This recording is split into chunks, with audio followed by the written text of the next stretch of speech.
Ang modus ng nagpapanggap umanong delivery rider para makapagnakaw.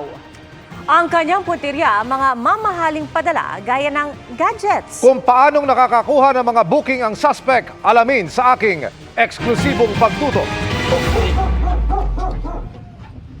Sa isang paupahan sa Pasig, natagpuan ng PNP Anti-Cybercrime Group ang delivery rider na iniuugnay sa nakawan ng mga mamahaling gadget na ino-order ng mga customer online.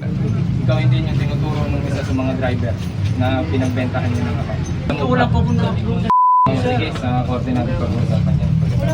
Pero meron kaming warrant dito. So everything, may legal basis ito ma'am.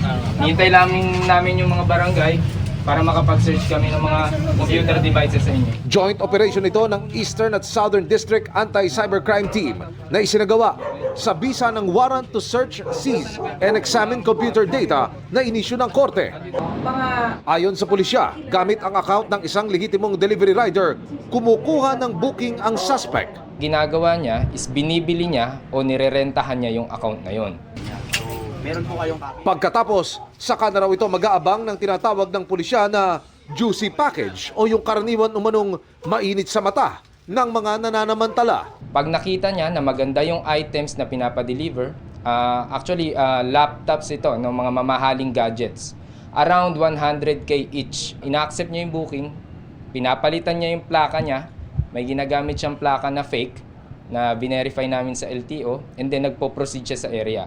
Pero sa halip na i-deliver sa buyer ang totoong order, gaya halimbawa ng laptop, karton lang ang iniiwan ng suspect. Nakuha sa raid ang iba't ibang klase ng ID at mga ebidensyang magpapatunay umano na sangkot sa ganitong modus ang suspect. Nakuha po namin yung mga cellphones na ginagamit niya, and andun din yung mga conversation niya doon sa mga legitimate na drivers na nagbenta ng kanilang mga account.